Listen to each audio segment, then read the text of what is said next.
We'll go ahead and get started here. Good afternoon and welcome to the third session in our Mindfulness Monday series to be held this summer. These sessions are a collaboration between the Office of Alumni Engagement and the University Center for Student Wellbeing. During these sessions, meditations will be taught and practiced together, such as mindfulness of breathing, eating, and movement, in hopes of providing us with a greater sense of peace and vitality. This session will cover mindful breathing. I'm Audrey Tierney, the Associate Director of Alumni Engagement, and I am so pleased to be joined today by my colleagues and alumni, Dr. TJ Smith and Amber Leisure of the Center for Student Wellbeing. They are more than happy to put together this program to help us all navigate through these challenging times with the present pandemic. Before I introduce them, I have just a few notes in regards to the technical end of the session. Throughout the program, your microphones will be muted, but you are welcome to submit questions through the chat feature found on the toolbar at the bottom of the screen. TJ and Amber will answer questions throughout the program as time permits. You may also turn off your video if you prefer. Now, a few words about my colleagues from the Center for Student Wellbeing in case this is your first time joining us. Dr. TJ Smith is a licensed clinical psychologist and has been engaged with meditation for over a decade, most recently leading meditation groups for Duquesne University students. TJ is currently the training director for Duquesne's counseling services. Amber Leisure has a background in exercise physiology and has taught yoga for 13 years and meditation for 11.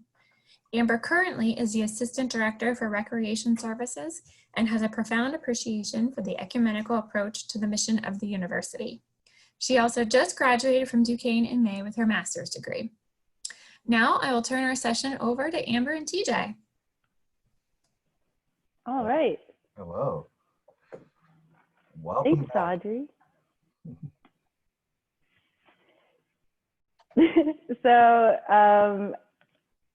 I love the pause whenever it's time for us to begin, because I think even though we practice and talk about what we're going to talk about, we never really ever work out like who's going to say hello. So It's what we're going to say and what we're going to practice, but the hello part, it's a mindful pause. It's starting with a mindful pause. Yeah, that's what it was, a mindful pause.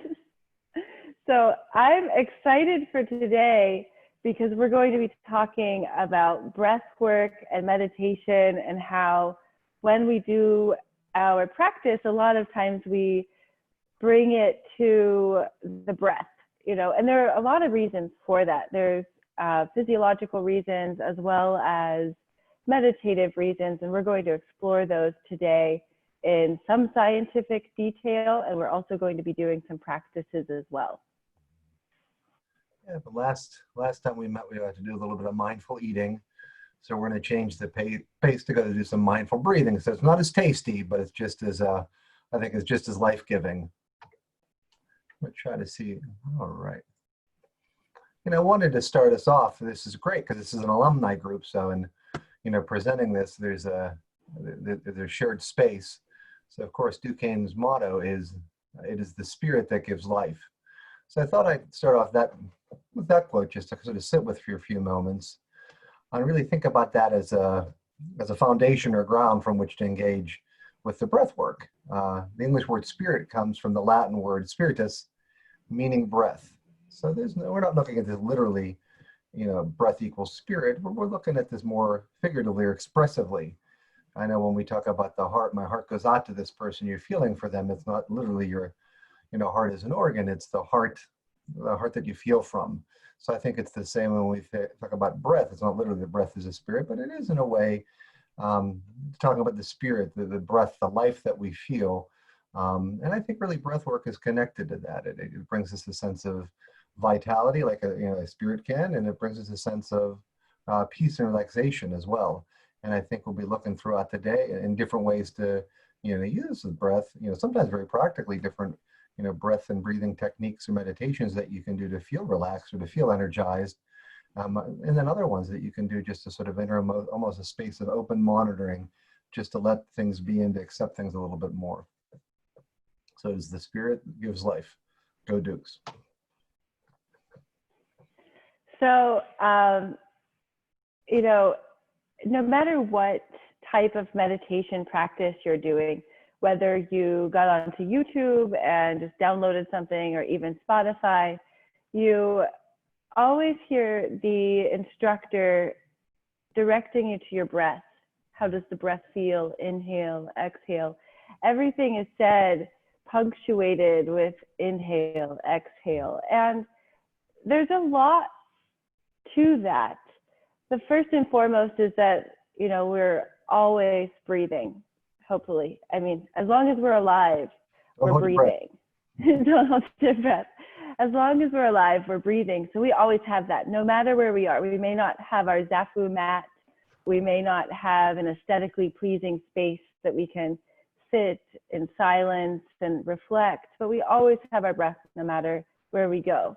Interestingly, even though we always have our breath, we might not always be breathing correctly.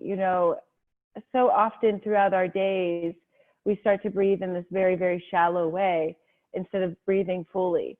And taking those times to focus on the breath allows us to breathe more fully. And I'm going to briefly get into the science behind our breath and respiration so you can better understand why, when you're directed to breathe in fully and hold that breath and then exhale fully and hold that breath, why it actually works. So respiration is just the exchange of carbon dioxide and oxygen at the base layer of our lungs. At the smallest cellular level, as our muscles work, they load onto a carbon, onto an oxygen that travels through the bloodstream, and then in our lungs pick up the carbon dioxide. They give the blood more oxygen from us breathing in, and that exchange happens so that we get rid of the carbon dioxide and we allow more oxygen into our system. When there's more carbon dioxide in our blood level actually becomes slightly more acidic, which makes us feel sluggish, tired, we're not thinking clearly. When we have more oxygen in our bloodstream, that allows the oxygen to go to our brains. Our brains need a lot of oxygen. It also allows us to go to our muscles, especially for exercising. And it makes us feel better, it makes us feel energized, and it makes us think more clearly. So I'm a really big fan of Mount Everest. I mean, not that I would ever climb it, but I like to watch Mount Everest documentaries a lot. And one of the things that you might notice is as people get beyond, the 20,000 foot mark, people aren't really thinking as clearly. Once they're above 26,000 feet, they're almost like they're drunk or like they're zombies, and people are telling them, turn back, you can't make it, you just need to turn back. And they're like, oh, I'm good, but then they're falling on their face. And that's because there's not enough oxygen in the atmosphere, and their brains aren't getting the oxygen that they need to think clearly. So while we might not be at an altitude of 26,000 feet, if we're not breathing deeply, if we're not breathing fully, then we're still not getting the right amount of oxygen to our brain to think clearly and to focus better. So we use breath to not only have something on which to focus, but we use it to allow more oxygen into our bloodstream so that we can think and focus more clearly. And then additionally, it's easier to focus on something that's rhythmic. So you might like to watch the waves in the ocean, or, different screensavers that kind of just flow around. We get mesmerized by them and we just watch them. And our breath is very much like that in the sense that it's rhythmic. We're breathing in, we're breathing out. When we do that, our vascular response, our blood vessels dilate. As we exhale, our heart rate on a minuscule level lowers, which allows our blood pressure to lower too. So on a long exhale, heart rate starts to drop because the muscles are relaxing. So exhaling, we're just relaxing the body to allow the air out. And then that allows our blood vessels to open, our blood pressure drops, our heart rate drops, and we're a lot more relaxed. When we inhale, it's a muscular response. So we have to allow for our diaphragm to drop, which allows the air to come in, which raises our blood pressure a tiny bit, raises our heart rate a tiny bit. And that's why when we are doing yoga or breath work, We're using our inhale to bring awareness because it's a muscularly active face, and we're using our exhale to just relax that area. So that's our vascular response. But when we breathe better, it actually keeps our blood vessels healthier as well. And last of all, it can make you feel better. So if you're breathing deeply, you're thinking better, you're feeling better, and you might be more energized. I really appreciate that explanation too. And I'm even thinking going back to Duquesne, which we can talk about there. You have mind, body, spirit here. So again, this is all sort of something happening together. The body, the mind, and the spirit going together to increase our sense of well-being, and also to give us a sense of distress if things are not going well. Yeah, I know as a therapist, a lot of times people come into the office, having trouble with panic attacks or just acute anxiety. Just it doesn't have to be something that a person is in a full-fledged panic attack for. It can just be those moments of panic that the anxiety is really intense. And from what you're saying here about the physiological response, that's exactly what happens during those acute moments. Is something happens where a person might be a little nervous, maybe breathing shallowly, sort of really short, shallow breaths, maybe from the upper chest there. And then all of a sudden, once that CO2 gets tipped to the tipping point, there's too much CO2 in the system, different physiological changes occur. The heart rate's beating fast. They start to feel a little bit tingly. And then lo and behold, those signals, the person starts to wonder about them and worry about them. The more they worry, the more the panic comes in.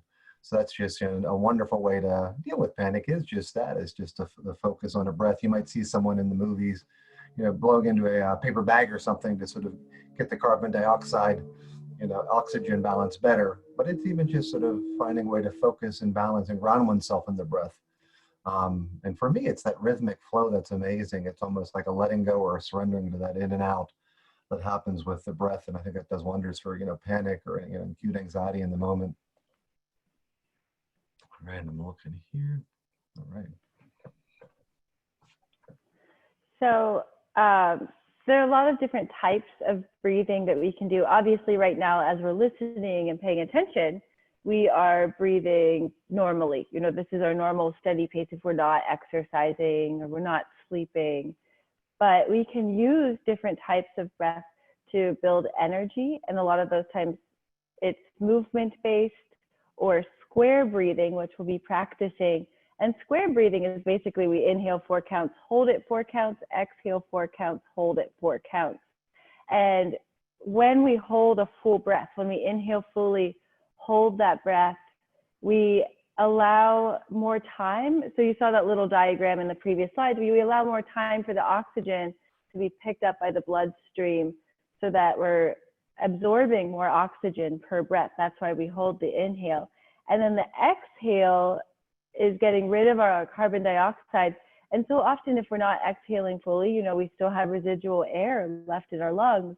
So the idea of that big, long exhale where you hold that empty breath is to ensure that you're getting all of the carbon dioxide, all of that residual air out of the lungs. So we use that to feel energized because you're basically getting a quick burst of oxygen into the bloodstream, and it's allowing you to feel a little bit more energetic. We're entering, the noon time.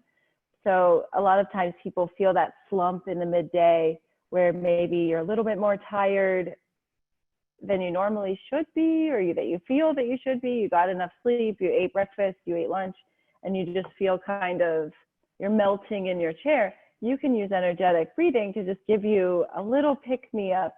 And because chances are, as we get into our desk and as we get into the swing of our routine and involved in tasks, we're not breathing normally. So maybe that's how we can build up our energy. But then there's also restful breathing. So we don't want to be energetic at midnight. So maybe, it depends on your work schedule, but when you normally would like to be going to bed, there's nothing worse than laying in bed and you just can't sleep. You just can't relax. And so that's when we might use restful breathing techniques to, relax the body. And just as I said before, exhale to relax us. So restful breathing is more based in taking a big full inhale, but then taking a much longer exhale to allow more time for the body to relax, for the blood vessels to open, the muscles to relax. And if we can be, and that can help us rest. And if we can be mindful about it, then we're able to focus our mind on the breath and the breath alone and pay attention to that.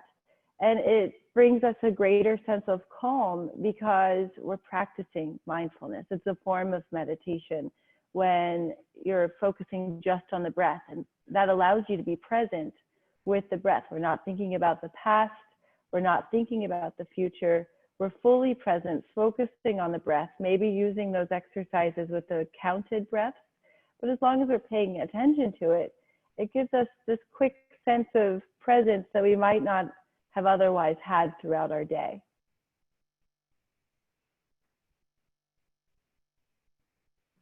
So I'd like to set us up with a breathing meditation, and I'm going to bring you down and then bring you right back up. So we're going to do several different practices, but first we're going to focus on the relaxation breathing, and then we'll finish with the energetic breathing so that we can go throughout the rest of this class not feeling tired or not feeling sleepy.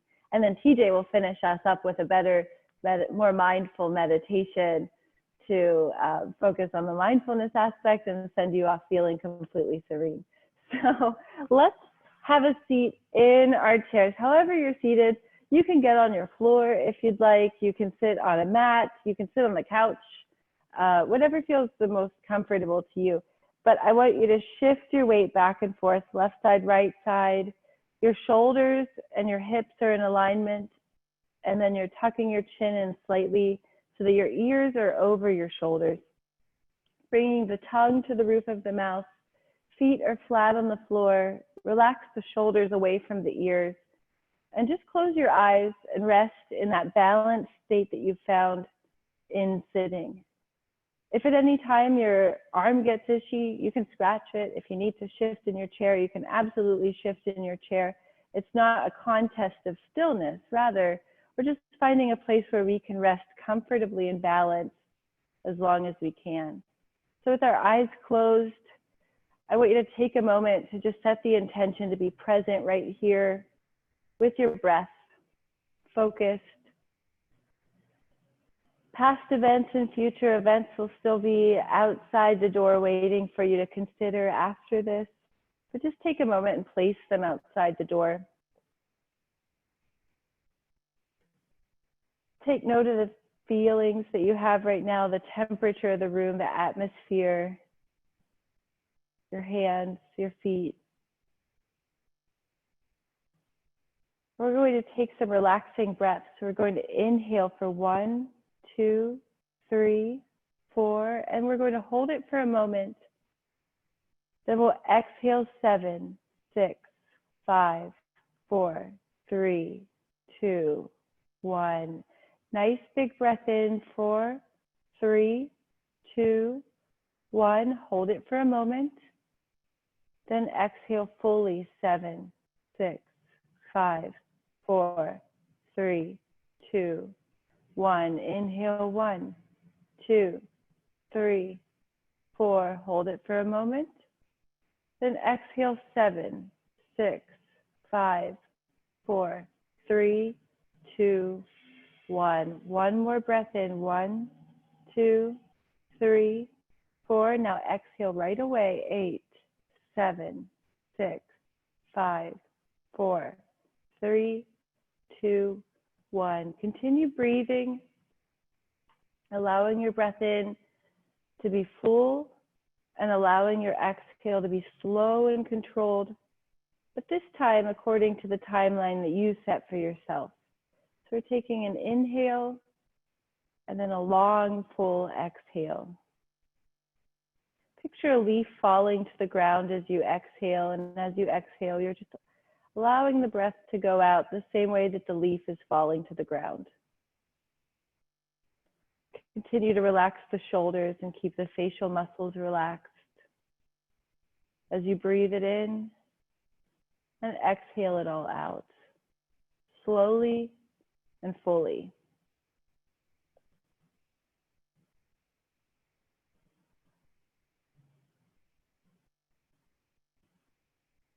Keeping your eyes closed, rest in the stillness that you've created from sitting in a balanced position and relaxing your body with every exhale.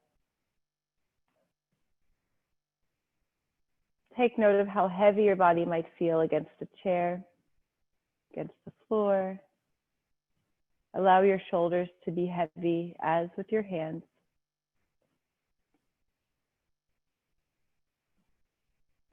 And now we're gradually going to start building up our energy with our breath as we do square breathing, where we'll hold our breath for a little bit longer. So focus on full inhales, full exhales, and holding our full breath and empty breath. So let's inhale for 1, 2, 3, 4. Hold it here. And then exhale fully, 4, 3, 2, 1. Hold that empty breath. You might feel your diaphragm raising, your belly's pulling in. Now big breath in, 1, 2, 3, 4. Hold it here. Allow the oxygen to absorb into the bloodstream, and then you exhale, 4, 3, 2, 1. Hold that empty breath. It might be uncomfortable, but stay present with it. Then inhale, 1, 2, 3, 4. Hold it here, feeling the fullness in your chest and in your lungs. Keep holding. Then exhale, 4, 3, 2. Fully exhale. Hold that deep breath. Hold that empty breath. It might feel stressful. You might feel your heart rate raise, but keep holding. Then inhale, 1, 2, 3, 4. Hold it. And finally, exhale, however you wish. And return to your normal speed of breathing. And when you're ready, you can open your eyes. And you might have felt your heart rate raise as you were holding that empty breath. And you might feel a little bit more energized, but we're going to take it one step farther. And so if you'd like, you can stand up. You can also stay in your chair to do this, but I'm going to stand up so that you can see me. And we're going to be doing a Tai Chi based breathing exercise where we're standing with our feet a little bit wide, our hips are facing forward, our arms are out to the side, and we're going to twist and let our arms hang, and then we're going to twist in the other direction. So you want to feel kind of like your arms are just in wet noodles as you twist. But now we're going to work in our breathing. So we're going to do a quick exhale. So when we square our shoulders to the front, we're inhaling, and we do a nice quick little karate chop exhale as you twist to the side.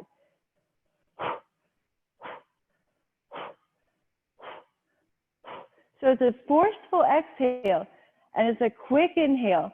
It's not going to feel comfortable. It's not going to feel just like gradual breath, but you're just swinging your arms, karate chopping at the end. Nice quick exhale as you rotate your rib cage. Big inhale as you bring it forward.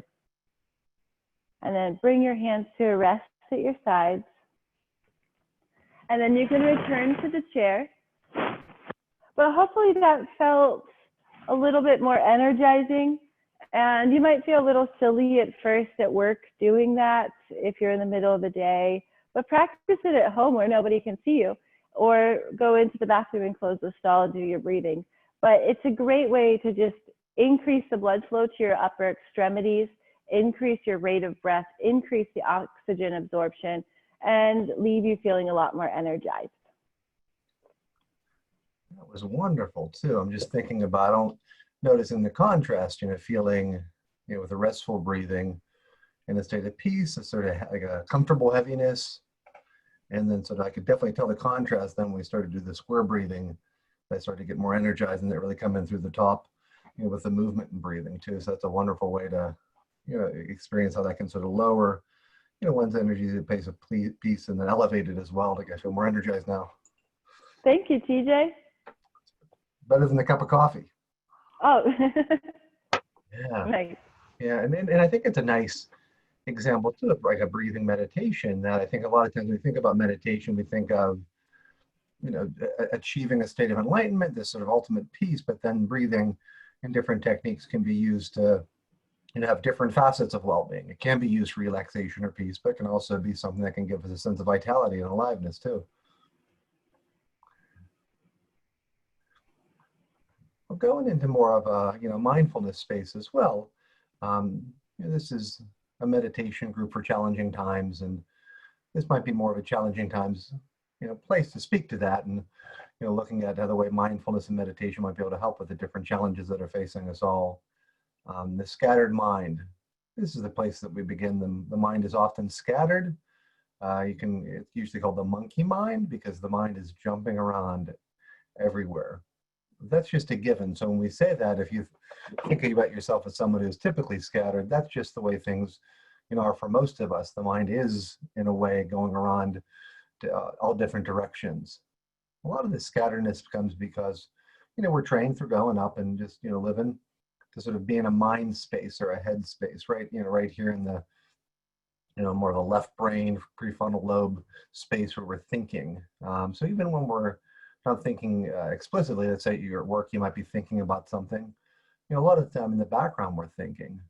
I know there's so much, even just sitting down watching something on Netflix or something, your mind might be paying attention to what's going on, but you might be thinking about something that has to be done tomorrow in the background. So there's a constant thinking. And this is even so much so because of our engagement in technology. I have the phone right here. I'm not looking at the phone. I'm practicing mindfulness when I'm engaging in this, but I do use this phone to keep track of the stuff. However, when we're engaging in everyday life, an email comes up at the same time we're working at something with a document. Maybe we're calling someone at the same time someone else is texting us. Even on our relaxation, it's maddening. You might be watching that Netflix show and at the same time looking at something on Facebook. So really, I think technology increases the scatteredness of our mind. When we're thinking about mindfulness, we're thinking about sort of a present here and now orientation. But the scatteredness is, not here and now. It's usually, thinking about something that might be unfinished from the recent past. Hey, I didn't get this done. It might be something you're thinking about from more of the distant past. It could be regret. It could be a sadness. It could be grief. It could be a striving for a goal. I have to take my car in to get the admissions check later on today. So I'm thinking about, how am I going to do that? That's always a fun one to figure out because how do you get home if you don't have a car? You might also be thinking about something more in the distant future, like, where you want to go, after this, or even something about, a goal that you might have, and that might bring you some excitement, or it might bring you some anxiety. So the mind's constantly jumping around, and so much more so right now. I think there's a communal, a light communal sadness that we might have about, sort of, this remote and remote learning for our students, but a lot of social distancing going on, a lot of, isolating. We might feel some loneliness going on. And then also, I think all of us share in this uncertainty. There's a certain amount of tacit stress, worry, anxiety about the uncertainty of what's going on. I just learned today, and I'll share this, and this will be really a test to my memory if I remember this acronym. I was reading from a psychologist that, what contributes to stress. Yeah, they use the acronym NUTS because it can drive us nuts, not technically, but that's a novel situation, is something novel. The U would be that there's there's something uncertain about it, it's unclear. And then the T would be the threat, that there's a perceived threat. And really there isn't a sense of control. So I think all that can be, contained within this situation with the coronavirus and whatnot. So it's definitely a anxiety provoking time for us all. And this is where I'm, both a teacher here, but also, participant as well. The nice thing is what we are offering is meditation, and this is something that is a way to gather that scattered mind. And it's a way that, I found and Amber found that has helped us. The one way to gather that scattered mind is the breath. Another way would be the body. By saying the body, I'm anticipating next meeting. So this is a plug for our more body-centered meeting, when we do movement next time. But this one right now, we're focusing on the breath. And the breath is that thing that we carry with us everywhere. It can bring us back into the present moment whenever we need. So when we think of the breath in the body as well, we can think about it as an anchor.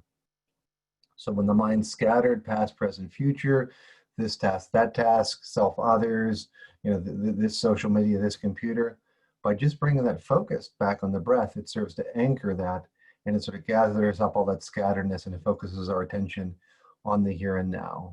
And that's what probably the first biggest phase of meditating when we engage in the mindfulness or meditation. It's just that coming back. It's coming to be right here in the here and now, that gathering really to realize, hey, I am here, and it's good to be here. So rather than talk about that a lot, I think I'm going to actually do a mindfulness meditation, a mindfulness of breathing meditation. Fantastic. All right. Again, mindfulness, it contains some degree of focusing, but it's really almost an open monitoring. It's just a letting it be.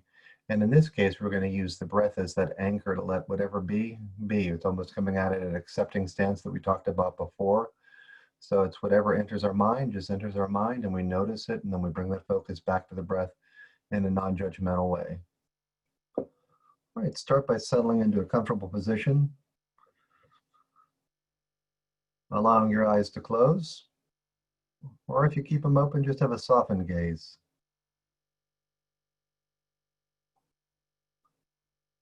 Begin by taking several long, slow, deep breaths.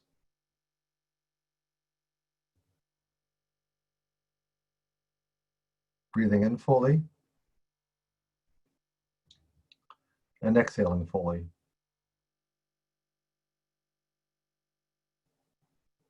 Breathe in through your nose and out through your nose or mouth.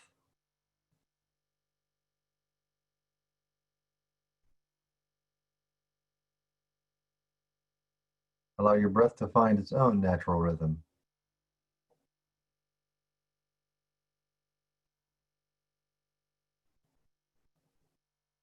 Bring your full attention to noticing each in-breath as it enters in through your nostrils, travels into your lungs, and causes your belly to expand. And notice each out-breath as your belly contracts and moves up through the lungs and back through your nostrils or mouth.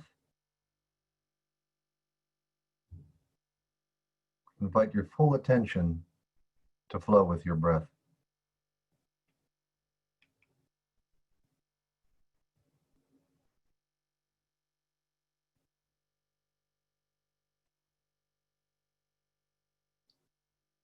Notice how the inhale is different from the exhale.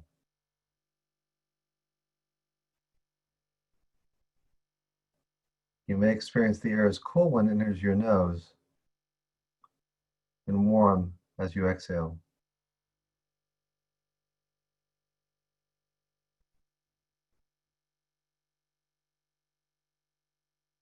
As you turn more deeply inward, begin to let go of any noises around you.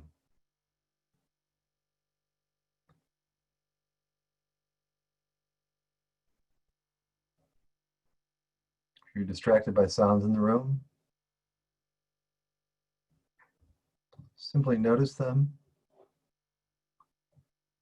and then bring your intention back to your breath.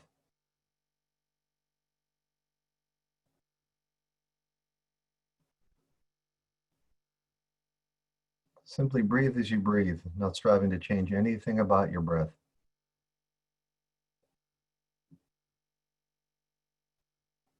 Don't try to control your breath in any way. Observe and experience this moment without judgment, paying attention to each inhale and each exhale.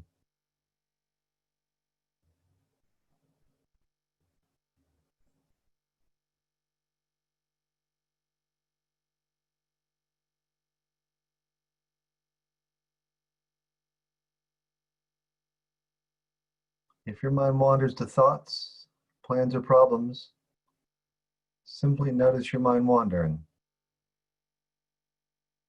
Watch the thought as it enters your awareness as neutrally as possible. Then practice letting go of the thought as if it were a leaf floating down a stream.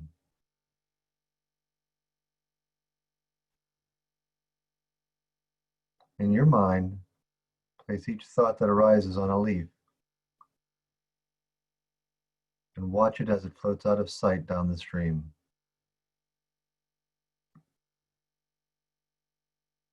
Then bring your attention back to your breath.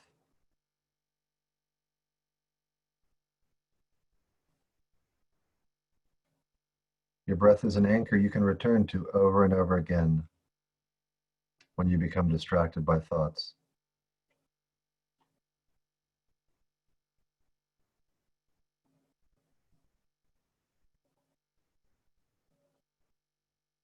Notice when your mind has wandered. Observe the type of thoughts that hook or distract you. Noticing is the richness of learning. With this knowledge, you can strengthen your ability to detach from thoughts and mindfully focus your awareness back on the qualities of your breath.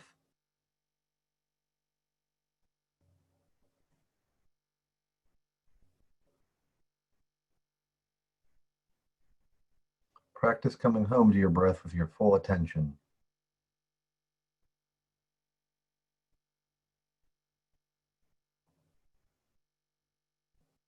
Watching the gentle rise of your stomach on the in-breath,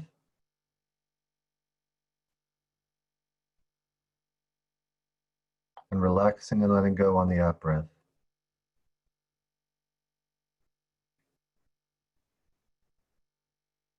Allow yourself to be completely with your breath as it flows in and flows out.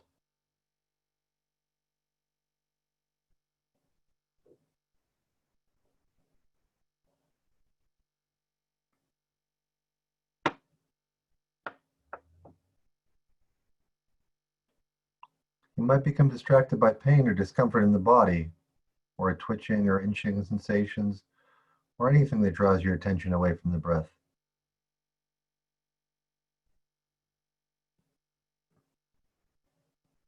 You may also notice feelings arising, perhaps sadness or happiness, frustration or contentment.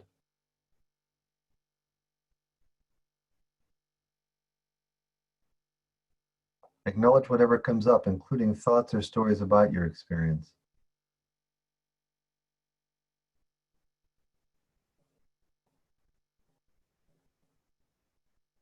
Simply notice where your mind went without judging it, pushing it away,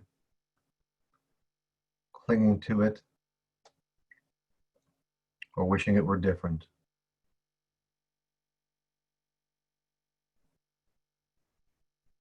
And simply refocus your mind and guide your attention back to your breath.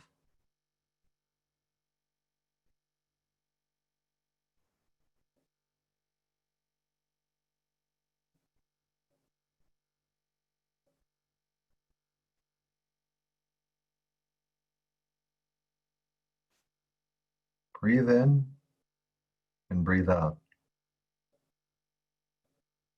Follow the air all the way in and all the way out.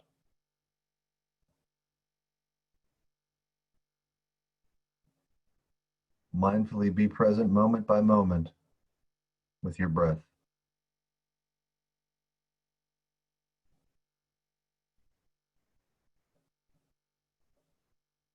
If your mind wanders away from your breath,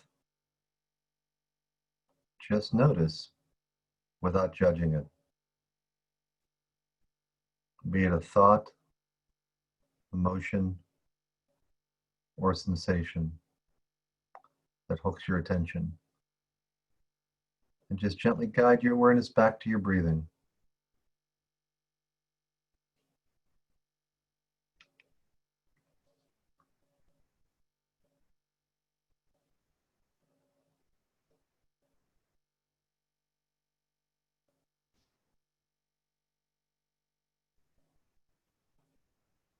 As this practice comes to an end, slowly allow your attention to expand and notice the entire body.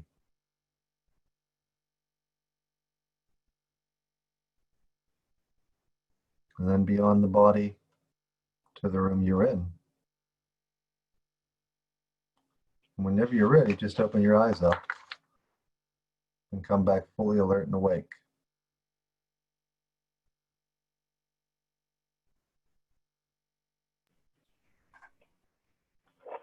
Again, this breath is always a tool that you can use to bring you back to the present moment, to bring you back to the here and now.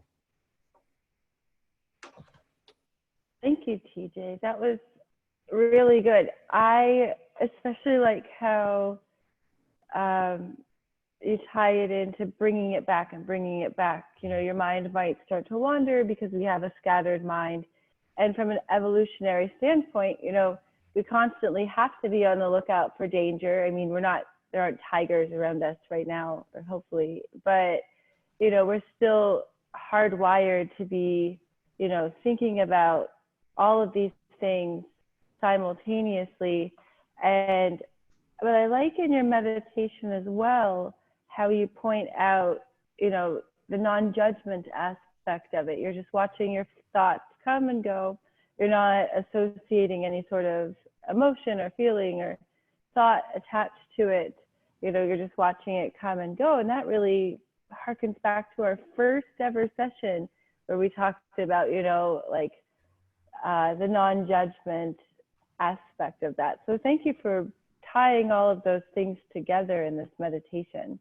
You're definitely welcome. Yeah, the thought that came to mind that I heard, you know, when approaching you know, the mind jumping around everywhere, it's almost you approach it like it's a rowdy puppy.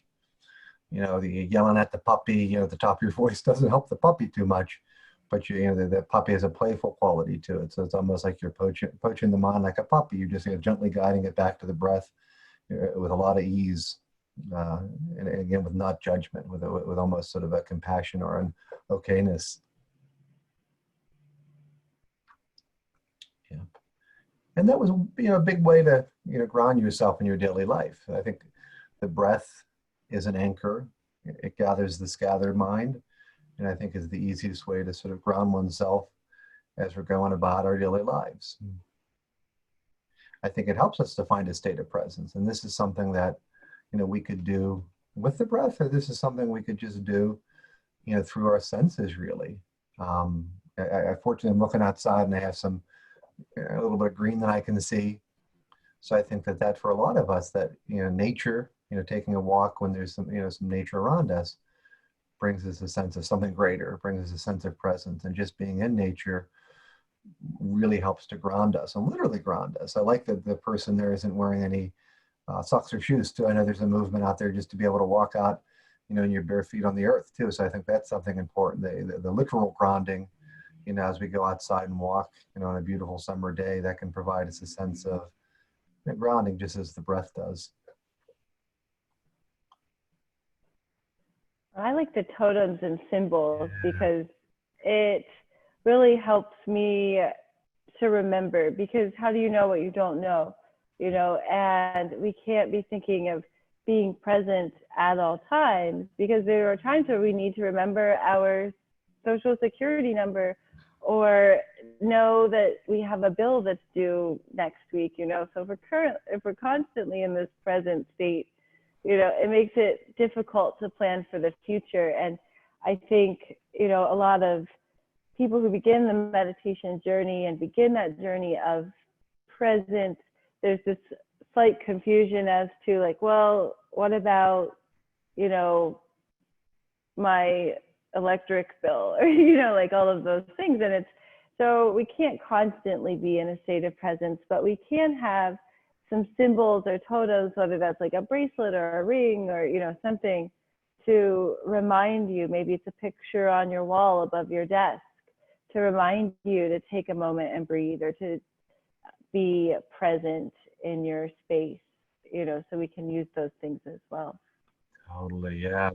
It reminds, it's not something that we have to do all the work, always keeping that in mind. It's like there's things out there that can remind us, bring us back to our mind and that sort of mindfulness part of ourselves.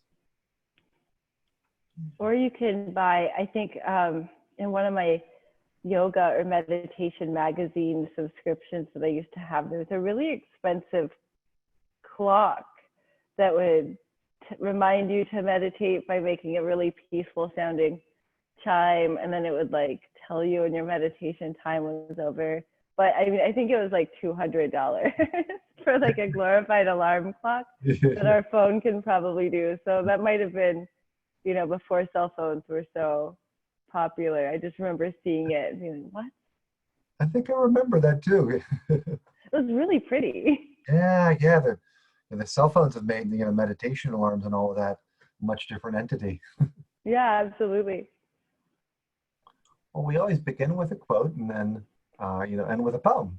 So we'll end with a poem, and then also, after that, we'll have a bit of time to answer any questions. And if there's not any questions as well at that moment, we have our email address on the next slide too. So this is The Breath of Life by Dana Falls.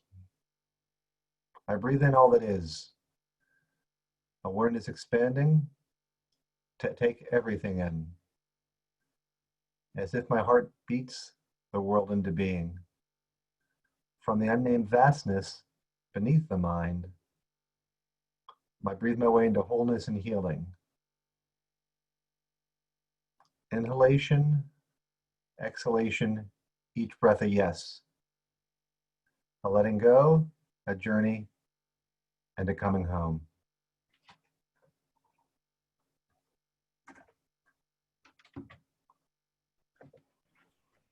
All right, that was a bit of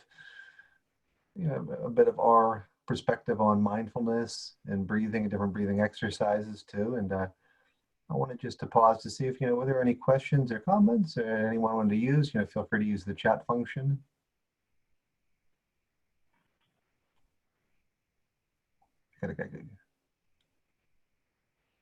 Oh, good. I got Kuzma. I'll take the first question, and then Amber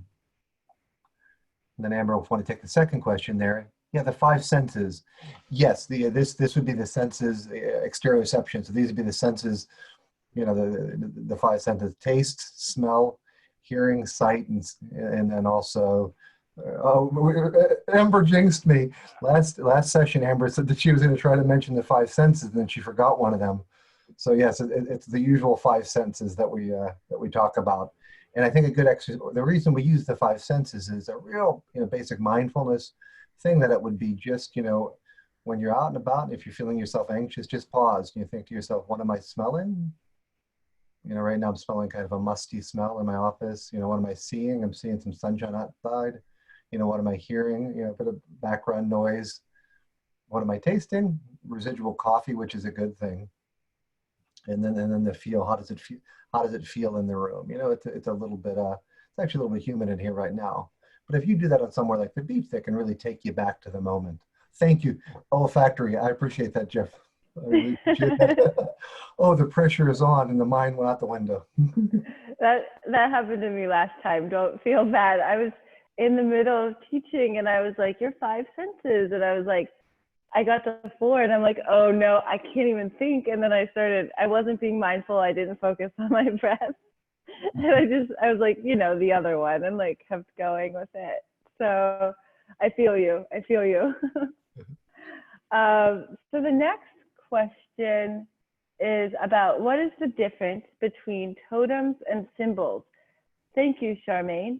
I would say, and somebody else might have a better explanation than what I have, but on a basic level, our symbols are like autonomics, like it could be written, it could be in a sign, it could be like the Om symbol, like it looks like the number 3 with a little squiggle coming out of it.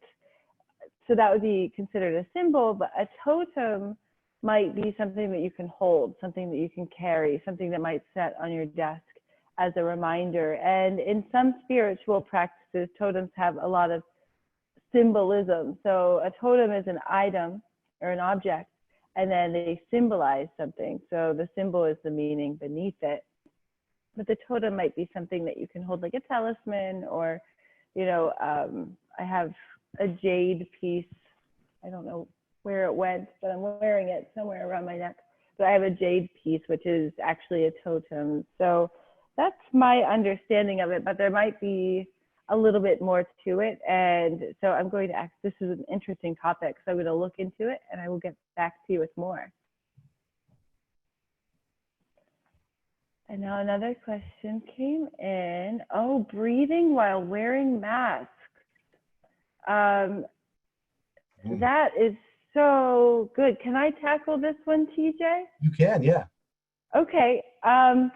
So I am a person who, because I've known about like the carbon dioxide oxygen exchange, I couldn't even have a blanket over my head if I was sleeping, even if it was a light blanket, because I pictured all of this carbon dioxide building up, and then I'm breathing it in, and I start to hyperventilate and suffocate. And essentially that's what a mask is something covering your face. And it took me a long time to really break it down and think rationally about it, in the sense that carbon dioxide still, it can't be held in really or confined by a piece of fabric, and it flows more freely. So as we inhale, we're pulling oxygen from outside of the fabric into our system. So for me, it took a certain type of visualization to realize that, like, I'm not just breathing carbon dioxide, I'm not hyperventilating, and like visualizing the airflow to help me breathe more calmly. And so that was something that was very helpful for me. But visualizing your breath, closing your eyes and breathing in and out is one way to cope with wearing a mask while you're doing that, because obviously the air will be warmer. It will be a little bit more humid as well, which is really actually very good for your nasal passages and your throat, especially as we enter into like air conditioning scenes. Breathing in warm, humid air is actually much better for the insides of our nose. So remembering those things might be a way to help feel a little less confined, and visualizing, that the mask is not there, or realizing that the air, you have free flow of air, even though it's a little bit warmer, might be something that could help. TJ, do you have anything that you'd like to add to that?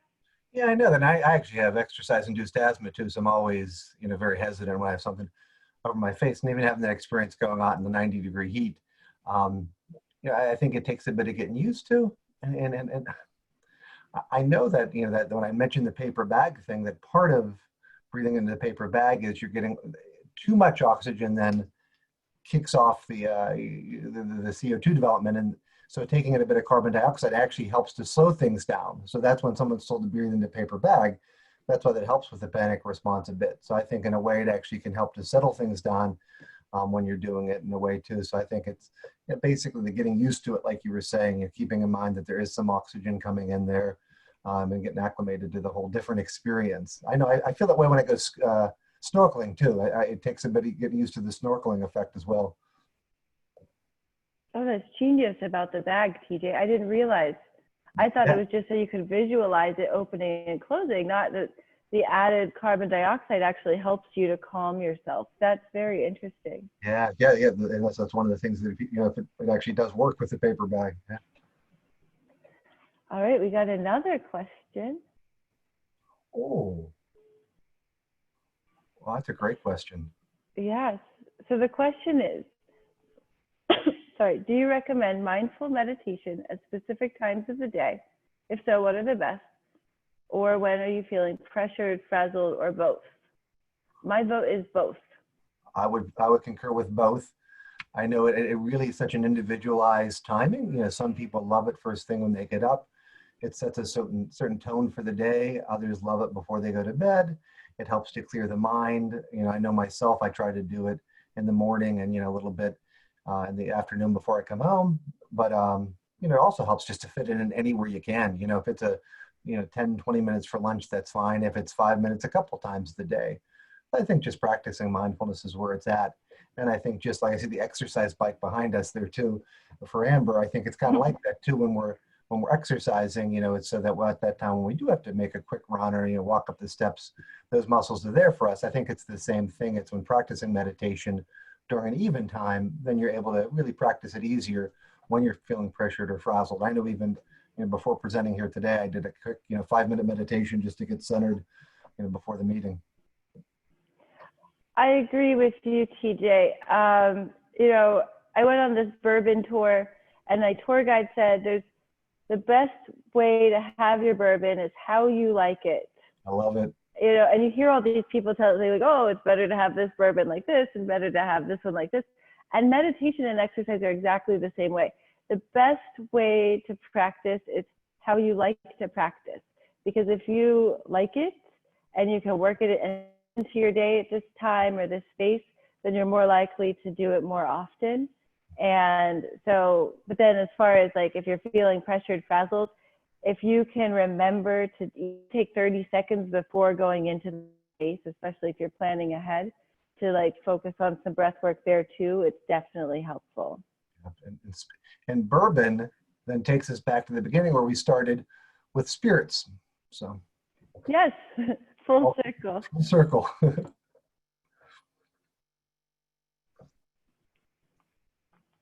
That was a great question. These are all some really good questions. Thank you, everybody, for participating.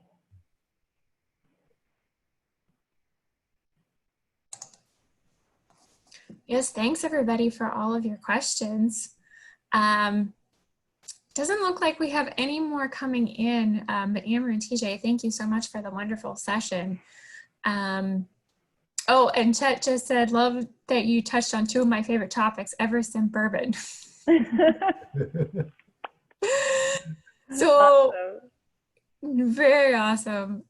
Well, thank you everyone again for attending today's Mindfulness Monday. I hope you enjoyed it as much as I have. And I hope you'll join us for our next Mindfulness Monday session held at noon on August 10th. That one we will be covering mindful movement, as TJ mentioned earlier. Links to register for this session and our other upcoming virtual events will be sent to you in a follow-up email. If you have questions for TJ or Amber that you didn't ask today, or if there is anything specific you'd like to cover in the future, their email addresses will also be included in the email. So thank you guys, and all the best, and go Dukes. Go Dukes. Yay. Thanks, everyone. Thank you.